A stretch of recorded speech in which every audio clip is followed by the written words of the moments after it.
of business segments. The opening bell where we see activities from our select stock exchanges. The global business where we bring you up to speed on business activities making the rounds all over the world. And we bring the conversation home on the segment Eastern Business Reports as we discuss business activities and issues bedeviling businesses in the Southeast region. My name is Ubon Kings. Join the Afia Business Morning every weekday 10 a.m. to 12 noon. Exclusive to Afia TV on DSTV channel 254 and GoTV channel 17. The Afia Business Morning. Business unusual.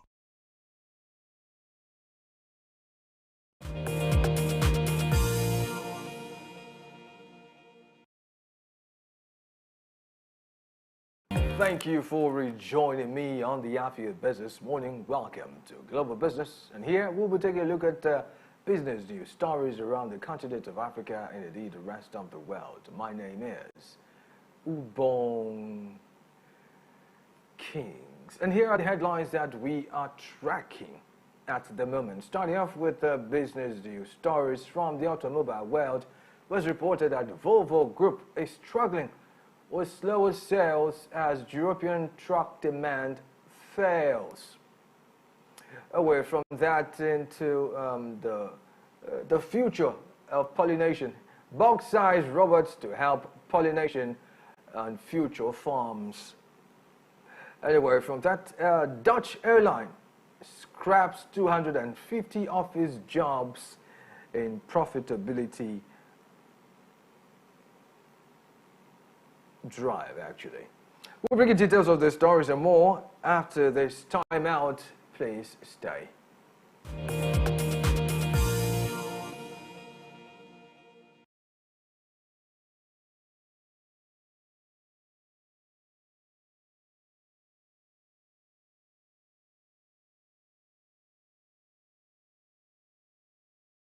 You're watching Global Business right here on the Afia Business Morning. So we'll begin with business stories from, well, automobile world. It was reported that the car giant Volvo Group has reported its latest financial results, where the latest fourth quarter and full year 2024 earnings report that net sales came up to 526.8 billion Swedish krona for the full year 2024, which was a fall demand in Europe. Meanwhile, for the fourth quarter, net sales dropped 6% to 138.4 billion Swedish krona, down from 148 billion Swedish krona in the fourth quarter of 2023, while the adjusted operating income in the fourth quarter 2024 came up to 14.0 billion Swedish krona, down from 18.5 billion Swedish krona in the corresponding period the previous year. Volvo Group, however, experienced slower construction and freight activity in several key markets, following these sectors stabilizing after a few years of robust growth, where the ongoing inflation and geopolitical uncertainty contributed to the company's dampened results as well. Now, this story already has pretty much highlighted a couple of key issues, right? This is a special reference to why Volvo's automotive industry experienced some, for lack of better expression, depreciation, right? One key factor that was highlighted as far as the story is concerned was mainly due to faltering truck demand in Europe. You know, according to a study by transportenvironment.org, it was reported that EU truck industry could lose, listen to this, could lose up to 1/10 of its sales to foreign rivals. Now, this is not far-fetched from the reality being faced by Volvo at the moment, but a further probe into this matter reveals that European truck makers could lose at least 11% of the EU market to international electric rivals. Underline that. International electric rivals by 2035. This is according to Boston Consulting Group, BCG, who forecasted in a study that was commissioned by the Transport and Environment. Now, this is one of three scenarios that was analyzed by BCG on the impact of international competition. Now, this would mean losing market share equivalent to that of trucking giants, I'm talking about Scania, right, or Iveco, to the likes of Tesla or BYD. Take note of that. Now, the NGO is also calling on lawmakers to lean on European producers to ramp up the supply of zero-emission trucks and better prepare them for international competition. Hold on. I want to emphasize something. The part I love to emphasize here has to do with the fact that they actually expect EU to tell, EU producers or people who, automotive industry players to ramp up production of vehicles, or better still, trucks with zero emission. Why? Because they're already having serious competition from the likes of Tesla already, and of course BYD. And this is clearly a reason why, of course, Volvo didn't sell so much as far as 2024 was concerned. Now, Volvo Group, however, and that's on one hand anyway, Volvo Group, however, experienced slower construction and freight activity in several key markets, and further these sectors stabilizing after a few years of robust growth, where the ongoing inflation underlined that. Here we go, another thing, ongoing inflation. Number two, geopolitical uncertainty has contributed immensely to the company's dampened results. So there you go. We'll keep our fingers crossed and see how this pans out eventually, whether they'll get out of this place. But then every business hopes to get out of every seemingly uncertain or heartbreaking or, say, less than optimum, condition with time. But let's see how this pans out. Moving on to other business news stories, and this time from the world of aerospace. It's reported that Dutch airline KLM has said it will scrap 250 office jobs in a push to cut costs and improve profitability, which is part of a plan announced in October to improve the profitability of the Dutch arm of Air France KLM by 450 million euros in the short term. However, according to the chief executive, Marjan Rintel, one of the measures to structurally lower costs is reducing the number of non-operational jobs, indicating that forced layoffs could not be excluded. Meanwhile, KLM had previously announced it will postpone the construction of a new headquarters and other new buildings while other investments were reconsidered. Now, if you ask me, now let me start with some terms that I wish to emphasize, right? As a matter of fact, just one term, and that is profitability.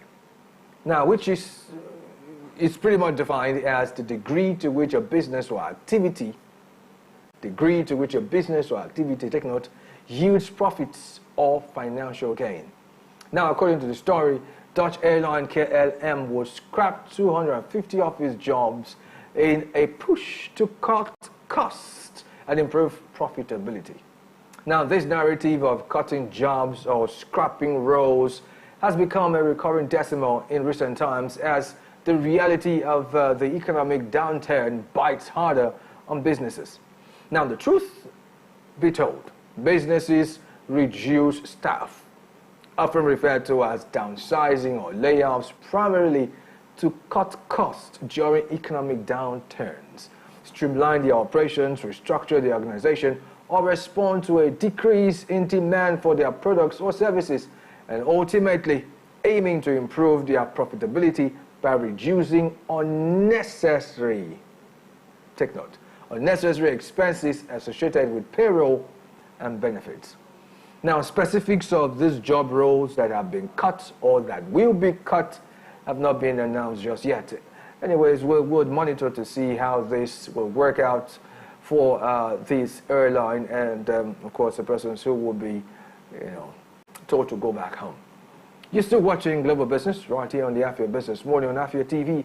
If you want to kindly join in on the conversation on our dedicated Afia Business YouTube channel, kindly type in the search bar www.youtube.com/@Afia Business, and while you're there, Do have to hit the like button. Remember, you should, of course, subscribe and turn on notifications so you are notified each time we put up new content on our dedicated Afia Business YouTube channel.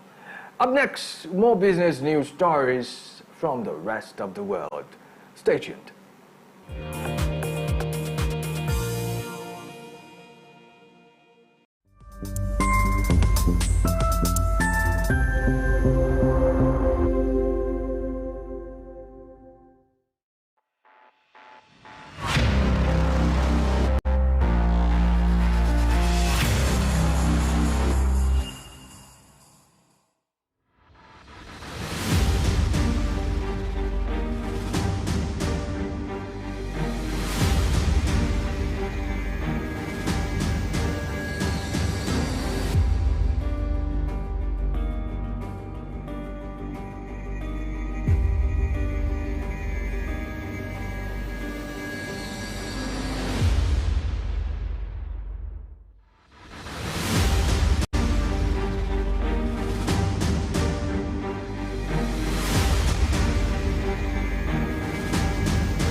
Glad to have you rejoin us. Welcome back to the Afia Business Morning on Afia TV. You're still watching Global Business. Now to the rest of our stories. Now, moving on to Germany, it's reported that the German government has lowered its forecast for economic growth in Germany in 2025 to 0.3%, while the new projection is much lower than the government's previous forecast of 1.1% growth issued in October.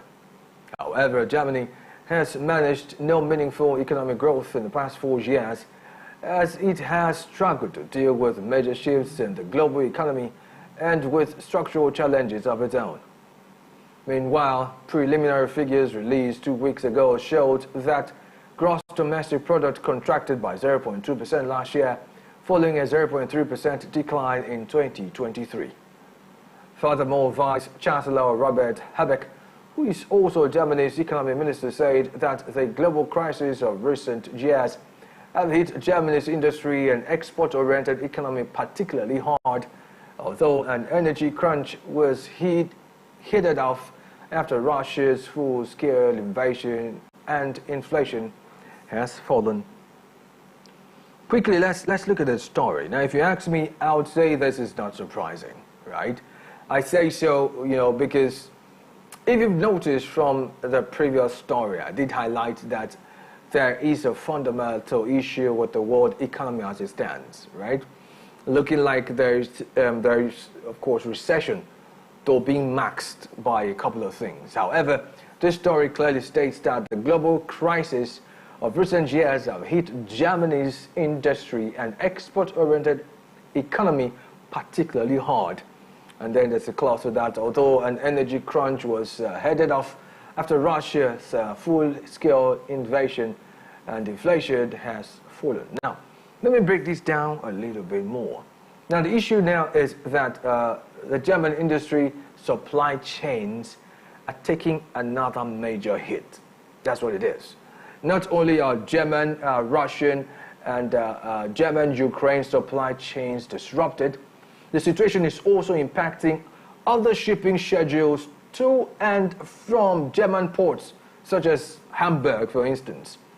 Therefore, German shipping companies are also reporting a loss of Ukrainian and Russian seamen. Now you get the picture, yeah? So we'll still follow up with the stories to find out if it changes eventually, and of course we'll let you know right here. And in an attempt to end this bulletin, let's tell you that scientists from the Massachusetts Institute of Technology, MIT, have developed advanced robotic insects that could aid farming through artificial pollination, which could prove especially useful in the controlled indoor environments of high-tech vertical farms. It's reported that the robots, each lighter than a paperclip, can hover for approximately 1,000 seconds, over 100 times longer than previous models, and they are also capable of performing high-speed acrobatic maneuvers, including double aerial flips. Long-term, the team hopes that this will enable autonomous flight outside the lab, as this technology could significantly boost crop yields in multi-level warehouses by providing a more efficient method for artificial pollination. However, despite the team's improvements, the robotic insects still cannot match the capabilities of natural pollinators, but the researchers aim to improve the robots' flight time and precision to enable them to land and take off from the center of a flower. Now, I'd just say lovely tech advancement, but I also must interject, but nothing beats nature. Anyway, Reuters took out the time to share with us how these bug-sized robots could help pollination on future farms. Let's take a look.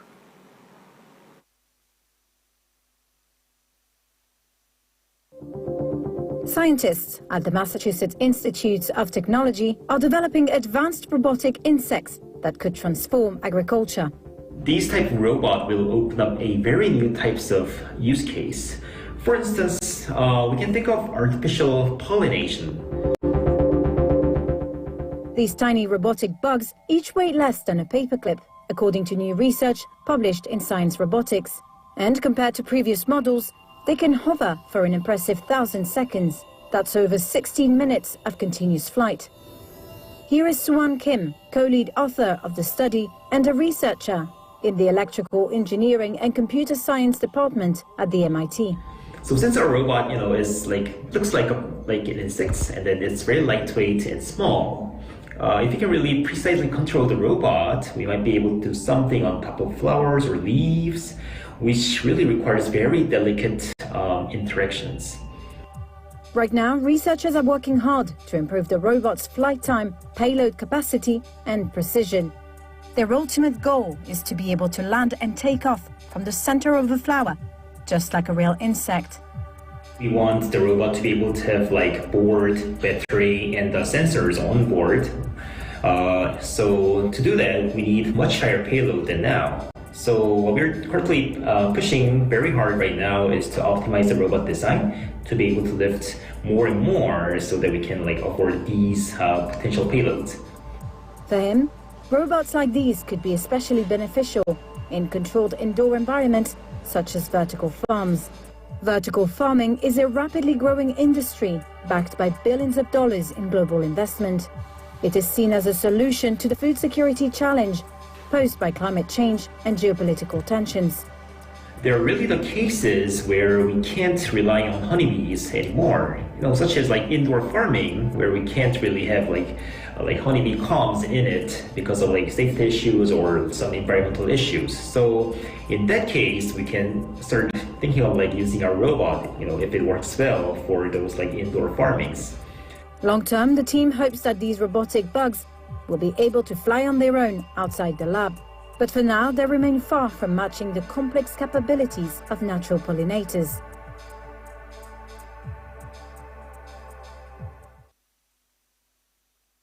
Oh well, we'll follow up with this story as well as other stories and keep you in the loop as they unfold. And talking about keeping you in the loop, you will want to get to our dedicated Afia Business YouTube channel at www.youtube.com/Afia Business.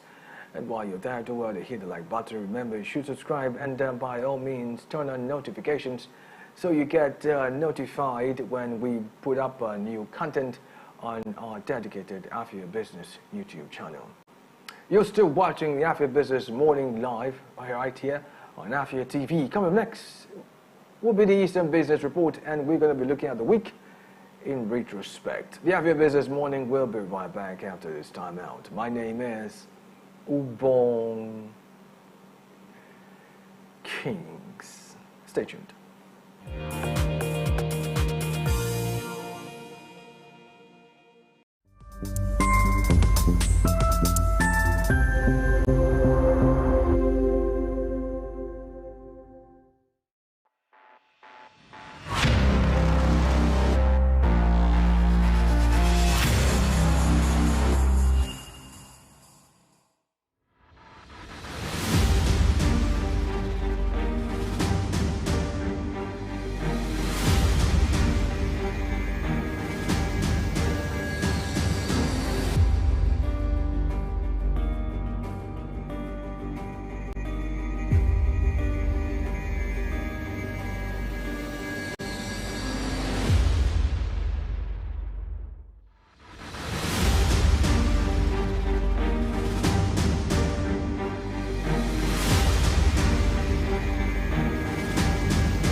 Join me every weekday on the Afia Business Morning as we bring to you a trilogy of business segments. See opening bell where we see activities from our Selected Stock Exchanges. A global business where we bring you up to speed on business activities, making the rounds all over the world. And we bring the conversation home on the segment Eastern Business Reports as we discuss business activities and issues bedeviling businesses in the Southeast region. My name is Ubon Kings. Join the Afia Business Morning every weekday 10 a.m. to 12 noon. Exclusive to Afia TV on DSTV channel 254 and GoTV channel 17.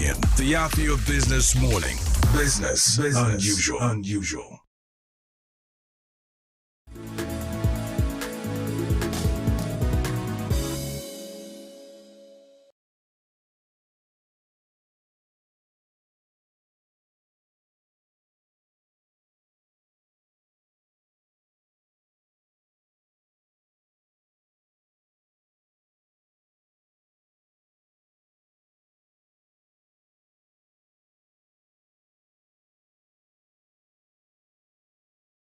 You're watching the Afia Business Morning, and this is the Eastern Business Report, which is designed to bring you up to speed on business activities and policies affecting businesses and the economy of the Southeastern region of Nigeria. It comes right after Global Business on the Afia Business Morning. And on today's edition of the Eastern Business Report, we'll be looking at the week in retrospect, examining conversations from the Afia Business Morning and more specifically from the Eastern Business Report.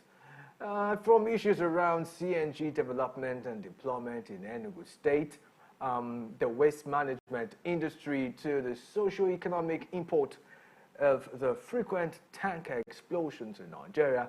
Well, this will basically form the basis of our session here this morning. My name is Ubon Kings. Welcome.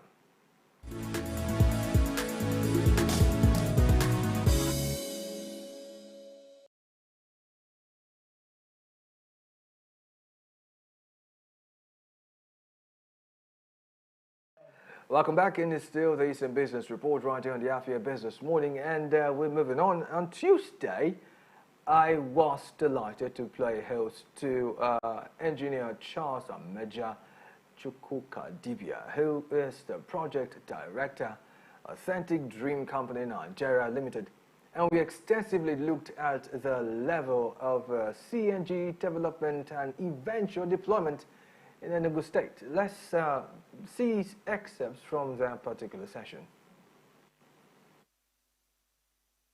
That was sometime mid last month, towards the festive period. The federal government brought in like 12 mobile refueling units into the country, and I can tell you that Enugu is privileged to have one of them this time around. Unlike when we said we went in the loop of things, you know. And a big kudos to our able governor. He's done so much within the CNG sector, and I think the federal government has recognized that, and they're beginning to tilt towards investing in the CNG infrastructures within the state as well too, and other things. Yeah. Then earlier this year as well too, the federal government, because of a few challenges we had last year, some gas explosions and other things like that, which was related to CNG. So this year they rolled out a very comprehensive monitoring system, that we call the National Gas Vehicle Monitoring System, as we rolled out to checkmate the implications and the applications of CNG, right from the point of importation to the point of conversion. That has right now, for the first time, we now have the Nigerian Institute of Transport Technology given the authority by the federal government to be the accrediting body for conversion engineers. So now, before you can convert or call yourself a converted engineer, you must be certified by this particular board. Unlike what we had the previous years, which relatively randomly, we had a few people. Once you get it, once you acquire the skills, you start doing it. But now, I think it's more organized, and moving forward, I think the CNG space will be more controlled, and we'll see less accidents. Enugu State, I think we've done. I think Enugu has exceeded my expectation within the shortest possible time. As the last time we spoke here, we still hadn't any CNG refilling units in Enugu. But as of today, I think we have 3 already in Enugu. Yeah, our governor has done so much. He was able to partner with the Greenville Energy, somewhere around Ugwonyama. They built a data station there already, which is already functional. And they're building a water station right beside it. It's taking that's a great process. And like I said earlier, the federal government was able to release an MRU to Enugu, somewhere around the MNA, that's a Nigerian Institute of Advanced Technologies outlet. So they have a mobile refilling unit there as well to serve the Enugu populace. And they will only have another MRU, this time out by private sector, Amara Oil and Gas, in Enugu as well too, So these are, and the last time I visited the Ministry for Works, we had discussed extensively what they've been doing. I think I'll give a big thumbs up to the Honorable Commissioner, Obiozo. He's doing so much. I think he's championing the CNG sector when it comes to Enugu State here. The last time we spoke, I think they had, the Enugu State, out of 300 vehicles, CNG vehicles they were about to import, 100 of them has already arrived in Enugu. And these 100 that are already in Enugu would be used at the new bus terminals being built. And we've had a tour at those terminals. And I saw there was good of spaces marked out for CNG refueling stations within those bus terminals, just as they have for fuel refueling stations and electric vehicles inside those stations, inside those terminals as well too. So he has a space as well for CNG there, and he's already brought in the buses required to plan that route. And there's something remarkable about what the Commission and the governor did this time around when it comes to the CNG sectors. A lot of other vehicles from the contract they signed, we're expecting a lot of other vehicles, CNG-powered vehicles. But what they did this time around that is exceptional is that the rest of the vehicles coming into Enugu State won't be coming in a whole form. They would be assembled in Enugu State, thus creating an employment opportunity through the CNG sector for the Enugu populace as well too, which is a very big thumbs up, and I think we're getting there gradually. I like the way you say it. I started smiling because this is what we have been talking about for almost like 3 months now, and following up on this. But how would you rate the present, how would I put this, assimilation or acceptance, as it were, of India Enugu to CNG right now? Yeah, for now, it's still low. For now, it's still low. The awareness is still low.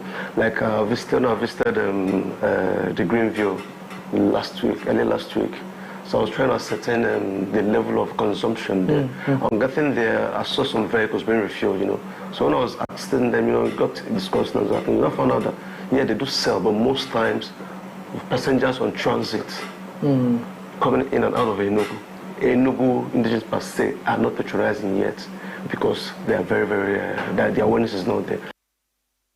Oh, well, that's what happened on Tuesday, by the way, and that conversation is not complete. And you may want to get to a dedicated YouTube channel to see more on that, but it may interest you to know that this conversation will continue with reference to the CNG initiative in Enugu State this coming week.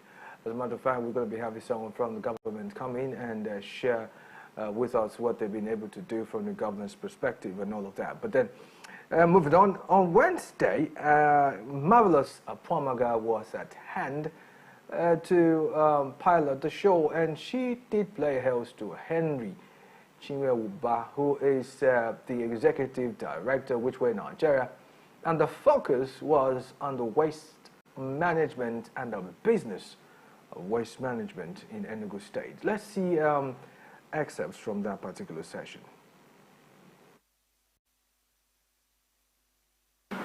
There's something I call the Enugu waste economy, and I think that's something that the Enugu State government should begin to look into. Currently, the state is investing heavily on infrastructure, urbanizing the town generally, but not much has been done in terms of providing infrastructure in waste management. And the last time we discussed, we talked about decentralizing the waste management system in Enugu. there's actually no system yet, but we need to create a system. And it is from that system that the government can then generate a revenue. And in that decentralization, what we are talking about is bringing in private actors and then the government playing a regulation. For example, I am one of the advocates that says that Nigerians and Enugu people will pay for services when they get it. For instance, if the state provides waste managers across the different parts of Enugu who come to your houses weekly or daily, depending on what routine is there, to collect the trash at your door or by your gate, and you are meant to pay a token of 1,000 or 1,500, I don't think we will be having this waste problem, because these waste managers will come, pick the trash, and the state government will generate revenue from that. Imagine that all the flats in Enugu, if we have 1 million flats in Enugu, pay 1,000 naira at the end of the month. How much do you think that the state government will generate from that? That's so close to 1 billion naira monthly. So this is what we are saying. There is huge resources, there is huge revenue in that waste sector that is yet untapped. And these are issues around policy, just like I said before, decentralizing, and it begins with the policy making. So once that policy comes into play and actors are brought in, then the system will become liberal. The state will benefit from it economically, and the citizens will also benefit, and the state will be cleaner. The government, SWAMA, for example, will play a regulatory role. Okay. So supervising these managers, you do not have one manager managing an entire stretch. You give people block by block to manage. So it is easy for you to come in and say, this has happened within your space, what is going on? Accountability. There's accountability and transparency in the entire system. Okay. And that's what we are saying. So if somebody manages mayor, for example, whatever happened in that mayor axis, he takes responsibility, and the government does not care. So whatever you do to maintain the cleanliness of your environment, you do it. And the government is the enforcer of the law. So if any individual is found wanting, you remember growing up in the 90s, there used to be these health workers who go around in white shirts and brown trousers to inspect the environment. We need to bring back, and these people are there, taking salary and doing very minimal jobs. We need to get them engaged. Let them work with these waste managers to ensure the enforcement of the policy of cleanliness. And then Enugu State will be better for it. Yet there will be more money in the pockets of the government, and the people also will be happier, because it burdens me, for example, who would have to drive out of my house on a daily basis with trash in my trunk to come and drop. Sometimes you drive out only for the purpose of disposing trash and driving back. So I would prefer to pay 1,000 or 1,500 for someone to come pick it from my doorsteps. In terms of decentralization, it's going to be a multi-sectoral, a multi-agency participation. Because for you to effectively do that, different stakeholders need to play in this environment. We talked about the markets. The markets are never clean, like you said. The market managers, those who run the markets, the Omata people, according to what they are called, these people are key actors in this thing. They need to be brought on board. When you come to communities, there are people who are like the gatekeepers of those communities. Those people need to be brought on board because they know the houses one after the other. So the Enugu State Waste Management Agency needs to have what looks like a town hall meeting where the different stakeholders within the state needs to be brought in to bring in the suggestions, a homegrown idea of how this policy should be formed. And ultimately, in the end, when the policy has been drafted, bring in technology for the the revenue collection process so that it is transparent and reduce human interference in terms of the collection of the funds. And then the state can benefit sufficiently, and the waste managers can also benefit sufficiently. So it is for example, the Ministry of Lands would have to come into play to tell us how many buildings are in certain areas, such that when you put that up in a system, you can simply say, okay, in XYZ areas we have 20 flats, and as such we are expecting 20,000 at the end of the month from the waste managers. So the waste managers cannot cheat the government, because it is the Ministry of Lands and Urban Development that issue approvals for the erection of this land. And when the buildings are complete, they are also aware. So they can tell us how many buildings we have in a particular street and how many flats are there. And then the waste management can then say, okay, because based on this, if we have 2 managers in this street, you are handling this portion, you are handling this portion, we are expecting you to be able to generate XYZ fund. And with the use of technology, we can know who has not paid and who has paid. It's as simple as that. Well, it's as simple as that, like he did say, but then again, a lot of things have to be put on the plate or put on the table for this to work. You're still watching the Eastern Business Report live from Enugu State, Nigeria. And we'll take a short break, and when we return, we'll be looking at what happened on Thursday yesterday right here on the Eastern Business Report. Stay with us. The program returns in a bit.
You're welcome back to the Eastern Business Report right here on the Afia Business Morning live from Enugu State, Nigeria. I am Ubong Kings. And just before the break, I was sharing with you conversations that we had in the course of this week. Highlighted on Tuesday, I hosted engineer Charles Ameja Chukwukadibia, who is the project director, Authentic Dream Company Nigeria Limited, and we extensively looked at the level of CNG development and eventual deployment in Enugu State. And on Wednesday, I also took out the time, or better still, Marvelous Apomaga was our hand to play host to Henry Chinwe-Uba, who is the Executive Director of Whichway Nigeria, and the focus was on waste management and the business of waste management in Enugu State. Now, moving on Thursday, I played host to Emeka Odom, a journalist and public affairs analyst, And we looked at the socio-economic import of the frequent tanker explosions in Nigeria. Let's see excerpts from that particular session real quick. You know, there's a point to which the realities of life, the hardship of life can drive you to, and you begin to behave in a manner that one wonders if this man, you know, his faculties are still intact. To some other people, they don't understand how somebody will going to where there's a tanker explosion, where there's an oil spillage, you know, whether from tanker or from somewhere else, going there to scoop fuel. Another person may find that very difficult to understand, because to him it's like walking into death. It's like very deliberately walking into death. But hey, the guy that who sees that as an opportunity doesn't see it that way. He sees it as an opportunity to get laid to it. So he cares very little about the risk associated to it. So that's the way it is.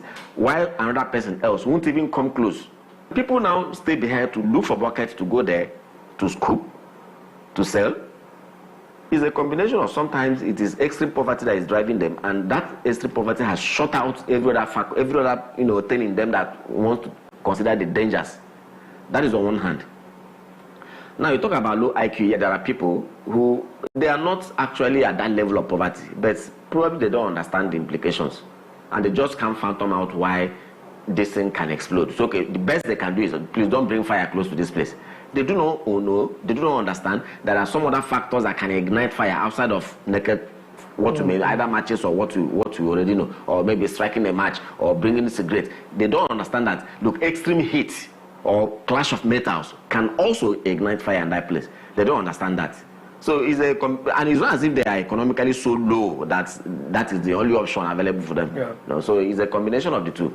Yeah, of course, that is quite good. Even common sense should tell us that these trucks. Look at something what he said there. You know, at the time the government of Buhari Idiabo banned it was between 12 and 6 a.m. Now the roads are possibly, you know, in the worst conditions, and why should this? Sometimes when I move along, when I move on the highway, or even on not necessarily on the highway, roads that are relatively close to town, you know, and you see these trucks moving in daytime at the time that the heat of the day is the sun is at its peak. That is very dangerous. In fact, that is danger waiting to happen. And so that is why regulatory agencies must step up their game to ensure that these things are strictly adhered to, these policies are strictly adhered to. I want to believe that policy is still in place. And what I even know before now is from 6 p.m., you know, that's still very reasonable. But when you now see trucks moving at the time, at the behavior of the day, I think that is not good enough. And so we should take these things very serious, not reacting to tragedies like this when they happen. We should be able to be, you know, we should be proactive in curtailing some of these things, because for no reason whatsoever, these things are becoming too frequent. Yes, when they happen, but how often do we hear about these things in other climes? That is the issue.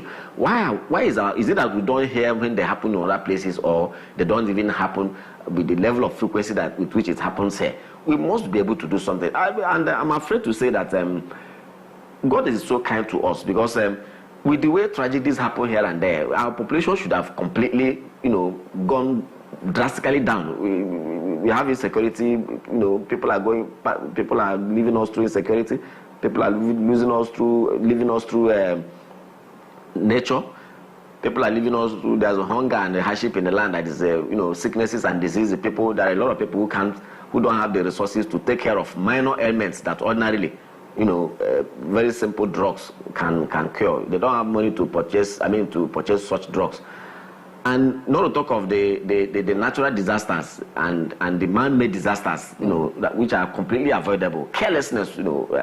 And look at the other day, the story coming from Niger State, you know, the story coming from Enugu State, the story coming from many other places. It shouldn't be the case, for goodness sake. Yeah. And this is government and other people should be deeply, deeply concerned. Oh, well, those have been the conversations, or those were the conversations we had in the week. And you may want to do us the honors of going to our dedicated YouTube channel to get to see them, right? You go to www right there on your screens, right there on your screen right now, www.youtube.com/Afia Business. Remember, you should subscribe and turn on notifications just so you get updates as to what we put up there, and you could see them immediately they come up. And well, that's the size of the package on the Eastern Business Report. Comes up next is Afia. My name is Ubong Kings. Thank you for your time.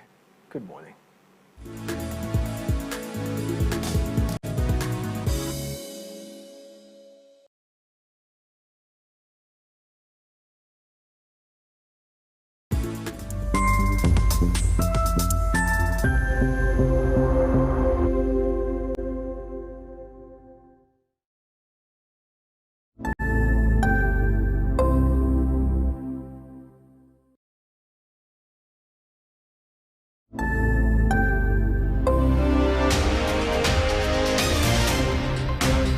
My name is Ubong Kings. I am Marvelous Apamaga. I am Chioma Akbala. My name is Ifunaya Ndule, but I'm living in our market speaking.